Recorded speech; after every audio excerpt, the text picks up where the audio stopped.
काय पाहिजे पाणी? ए वरडू नको, नाहीतर याच नदीमध्ये बुडून मारून टाकीन तुला. तुझा राग तुझ्या पाशीच ठेव.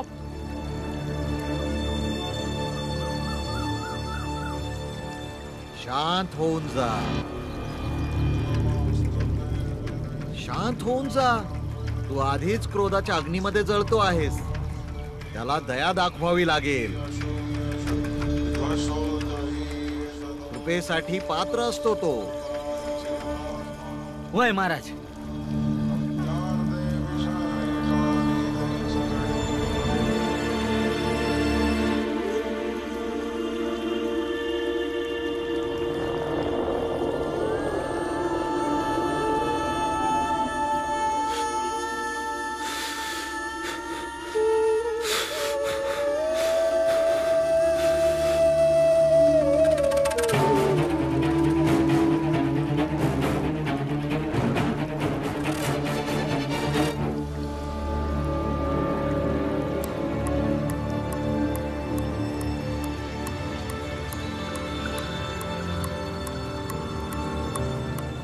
असं वाटतंय या तळाबद्दल स्पृश्य लोकांनी माहित नाही, नाहीतर ते इथं बी आले असते.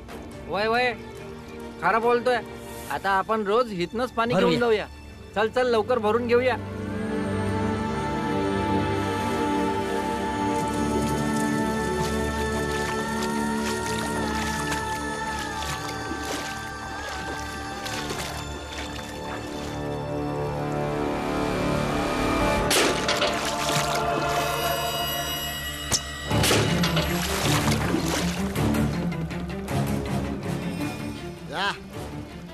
जाऊन सांगा, जो बी इथं पाणी भरायला येईल ना त्याचं माठ फोडला जाईल. हा हे बी सांगा, आमची माणसं त्या प्रत्येक जागेवर हजर आहेत जिथं जिथं पाणी मिळण्याची आशा आहे. चला निघा.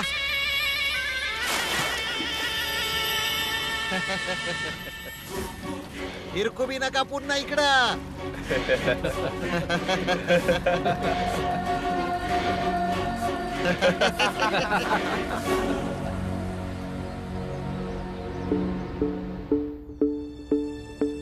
आय लई भूक लागली.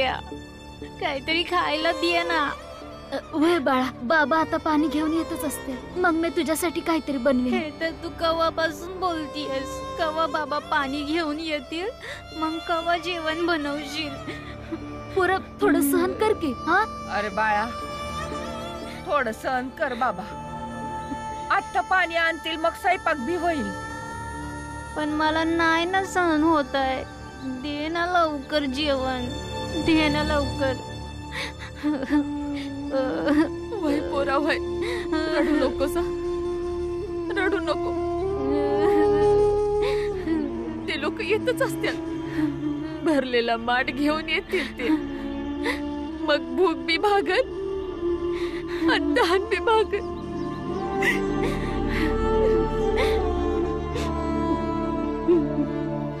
आई आई बाबा आले.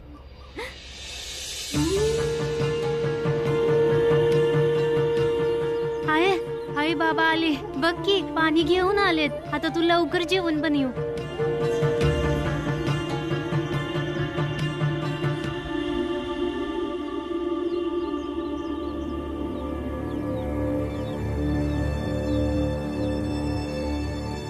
पाणी मिळालं.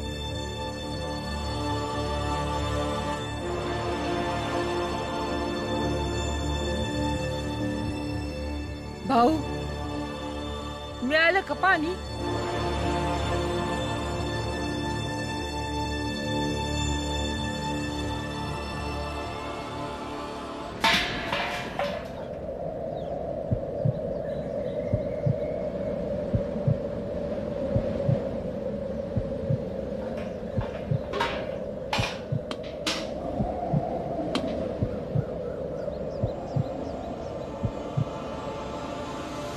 नाही.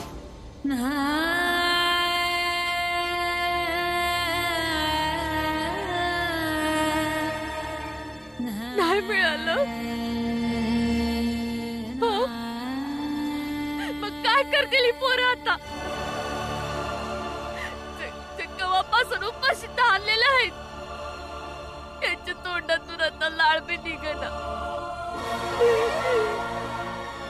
काय करतील सांगा ना. काय करावं भीमाबाई, काय करावं?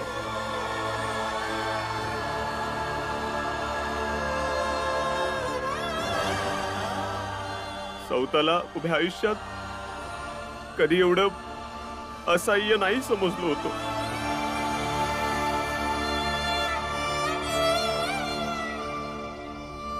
आम्ही जिथं बी गेलो त्या लोकांनी त्यांची माणसं उभी केली होती. आणि या भागामध्ये, या गावाबाहेर त्यांनी सांगून ठेवलं होतं की आपली कोणी बी मदत नाही करायची.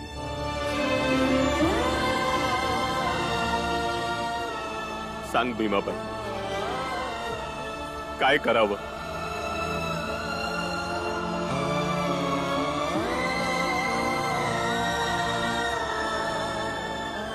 आई मला तहान लागली आहे. आई मला भूक लागली आहे. तर काय करू मी?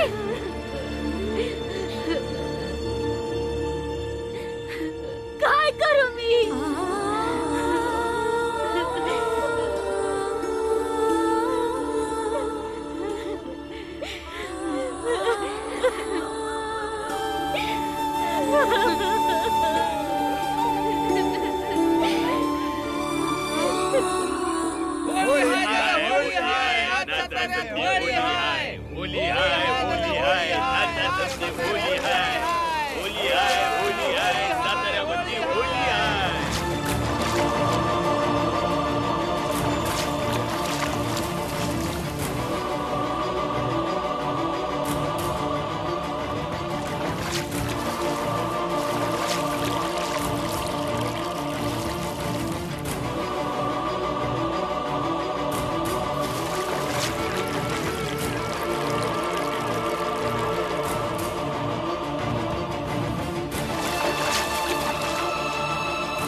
सर्वज्ञ महाराजांचा आदेश आहे की समध्या साताऱ्यात पाण्यानं होळी खेळावी, जेणेकरून या अस्पृश्य लोकांनी यांना यांची लायकी कळेल आणि आमच्या स्पृश्य जातीच्या लोकांच्या ध्यानात राहावं की या नैसर्गिक संपत्तीवर सगळ्यात पहिला आपला हक्क आहे.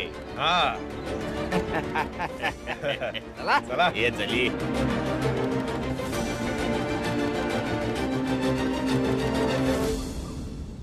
फक्त त्यांची लाचारी पाहून समाधानी झाला तुम्ही सगळे. फक्त त्यांची लाचारी.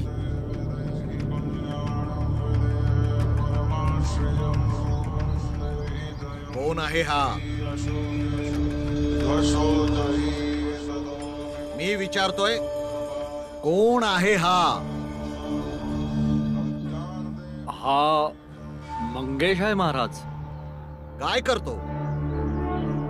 चहाचं दुकान आहे महाराज, चहा विकतो. चूक, एकदम चुकीचा. हा आपला स्वाभिमान आहे, जो काल रात्री त्या अस्पृश्य जातीच्या धर्महीन बेशिस्त लोकांच्या हाताने जखमी झाला आहे. आणि हा तोच आहे जो परंपरेमध्ये आपल्या सगळ्यांच्या लढाईमध्ये सगळ्यांच्या पुढे उभा असतो. तसं तर हे आपले सावकार झाले आणि आपण सगळे यांचे कर्जदार. तर काय ह्याचं कर्ज नाही फेडणार तुम्ही लोक? काय आपण सगळे एवढे गरीब आहोत की आज जेव्हा याला आपल्या पुरुषार्थाची गरज आहे तेव्हा आपण सगळे आपलं तोंड फिरवणार आहोत आणि त्यांच्या लाचारीतच आपण समाधानी होऊन जाऊ? नाही महाराज, याचं कर्ज तर आम्ही फेडणार.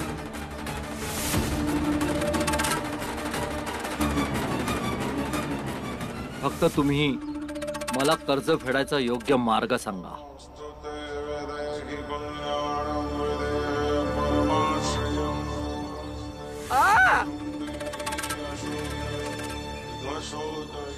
दुःखाची अनुभूती तर तेव्हाच होते जेव्हा पीडा देणाऱ्याला आणखीन जास्त पीडित केलं जातं. दुःखाचं औषध सुद्धा तेच असतं, जेव्हा दुःख देणाऱ्याला आणखीन जास्त दुःख परत केलं जाईल. तर आज तुमच्या एका योद्ध्याला घायल केलं आहे त्या लोकांनी. त्याच्या बदल्यामध्ये तुम्ही सुद्धा त्यांच्या कुणा एका व्यक्तीला अशा प्रकारे घायल करा की तो जेव्हा त्यांच्या लोकांमध्ये परत जाईल त्याची परिस्थिती पाहून त्या सगळ्या सहकाऱ्यांना त्रासाचा अनुभव झाला पाहिजे, जो या चहावाल्याला पाहून आपल्याला होतो आहे.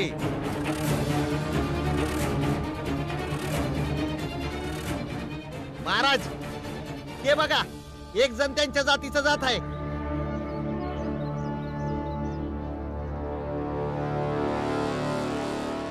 चांगली संधी आहे कर्ज फेडण्याची.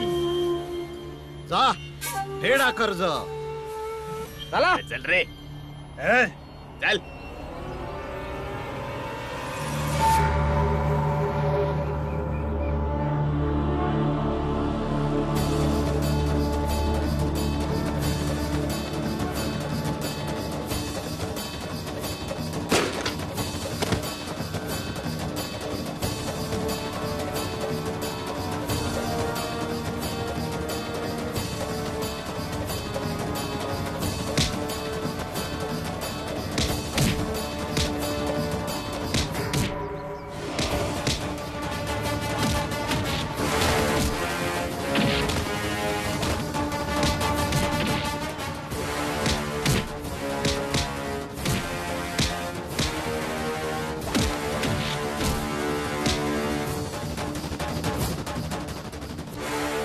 मनाच्या शांतीसाठी मनात व्यापलेल्या सर्व रागांची आहुती देणं खूप गरजेचं आहे.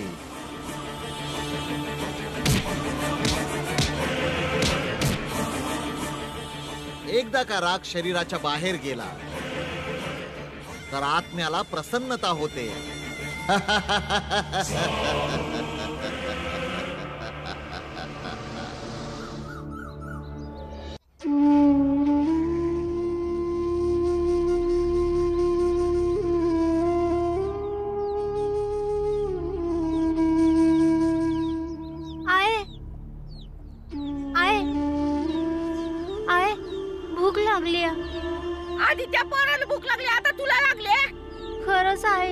लागली काय आहे. भूक लागली ताण लागली भूक लागली ताण लागली हा?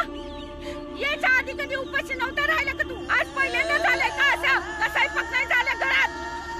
आधी कितीदा झालंय ना असं? जेव्हा घरात धान्य नसायचं तेव्हा उपाशी राहतच होत काकू असं नका करू. त्याला खरंच भूक लागली असेल. अरे भूक लागली तर काय करू?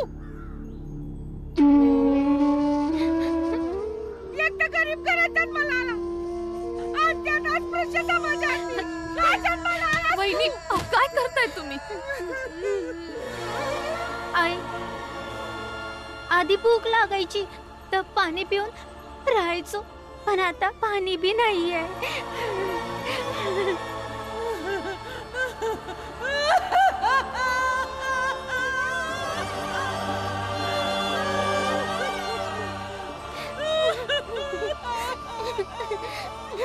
सांभाळा स्वतःला. असं जगायचं होतं तर जन्माला कशाला आले बाबा, कशाला आले? जर दोष द्यायचाच असेल ना तर आपल्या जातीला आणि आपल्या आयुष्याला नका देऊ. त्या लोकांना दोष दे ज्यांनी आपली अशी अवस्था करून ठेवली आहे.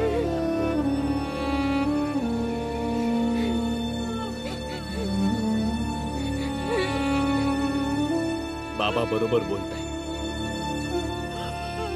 तुम्ही काळजी नका करू, समध ठीक होईल. तसं बाबा समद्यांकडे जेवढा पैका आहे तो समदा गोळा करूया आणि बाजारातनं काहीतरी खायला आणूया आणि ज्या पोरांना लय भूक लागली आहे त्यांना देऊया आणि ही समस्या कशी सोडवायची याचा विचार बी करूया.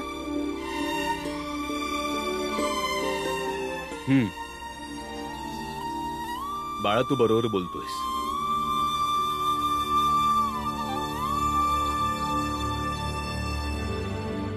ज्याच्याकडे जेवढा पैका आहे तो द्या. आपल्याला अन्न विकत आणावं लागल, याशिवाय आपल्याकडे काय बी मार्ग नाही.